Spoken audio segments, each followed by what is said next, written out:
বিদেশী চৰণীয়া পথাৰ নহয় আমি নাগৰিকত্ব সংশোধনী আইন বাতিল কৰাৰ বিৰুদ্ধে আন্দোলন কৰিছিলোঁ কিন্তু আমি দেখিছোঁ যে অসমীয়া ৰাইজৰ আৱেগৰ জলাঞ্জলি দি এইখন বিজেপি চৰকাৰে হিন্দু বাংলাক ৰাখিব লাগে বুলি তেওঁলোকে পুনৰ এখন আচলতে আইন প্ৰণয়ন কৰিছে আমি কৈছোঁ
ইমিগ্ৰেশ্যন আৰু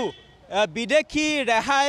আদেশ অধিসূচনাৰ জৰিয়তে কা আইনৰ অধীনত 2024 চনৰ 31 ডিচেম্বৰ পৰ্যন্ত যি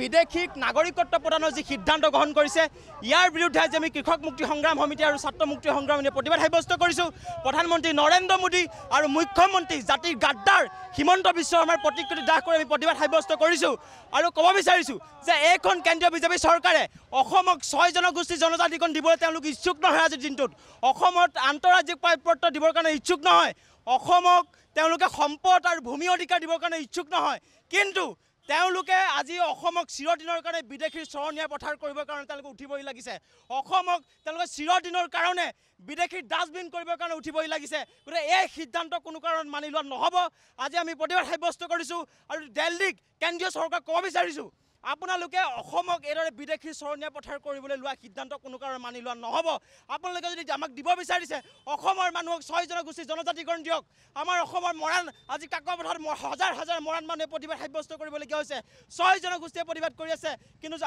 আমাৰ যিবিলাক ৰাজনৈতিক অধিকাৰ আমাৰ যিবিলাক অৰ্থনৈতিক অধিকাৰ এইবিলাক কেন্দ্ৰীয় চৰকাৰে নিদিয়ে কেৱল আৰু অসমৰ সম্পদৰ ওপৰত চকু কেৱল অসমখন কিদৰে বিদেশীৰ চৰণীয়া পথাৰ কৰিব পাৰি তাৰ ওপৰত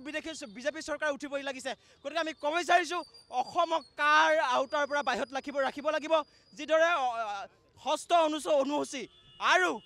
উত্তৰ পূৰ্বাঞ্চলৰ প্ৰায় সংখ্যক ৰাজ্যতে কাৰ অধীনৰ পৰা তেওঁলোকক আউটাৰ পৰা বাহিৰত ৰাখিছে সেইদৰে অসমকো কাৰ আউটাৰ পৰা বাহিৰত ৰাখিবৰ কাৰণে আমি দাবী উত্থাপন কৰিছোঁ আৰু শীঘ্ৰেই যদি এই অধিসূচনা বাতিল নকৰে কা আইন যদি বাতিল নকৰে তেনে অসমত ভয়াৱহ পৰিস্থিতি হ'ব উত্তপ্ত হ'ব আৰু কেন্দ্ৰীয় চৰকাৰক আমি প্ৰত্যাহ্বান জনাই ক'ব বিচাৰিছোঁ আপোনালোকে যদি অসমক ভাৰতৰ অংশ বুলি নাভাবে নেকি আজি আমি ভাৰতীয় হিচাপে আমি গৌৰৱ অনুভৱ কৰোঁ কিন্তু তেওঁলোকে ভাৰত চৰকাৰে দিল্লীয়ে কেন্দ্ৰীয় তেওঁলোকে আমাক অসমক ভাৰতৰ অংশ বুলি নাভাবে নেকি কেৱল সম্পদৰ ওপৰত চকু, কেৱল বিদেশীক তেওঁলোকে সংস্থাপন দিব বিচাৰে অসমত। গতিকে এই সিদ্ধান্ত মানি লোৱা নহ'ব, কোনো কাৰণত মানি লোৱা নহ'ব। গতিকে কা আইন বাতিল কৰিব লাগিব, এইটো অতি স্পষ্টভাৱে আজি কৃষক মুক্তি সংগ্ৰাম সমিতি আৰু ছাত্ৰ মুক্তি সংগ্ৰাম সমিতিয়ে দাবী উত্থাপন কৰিছোঁ।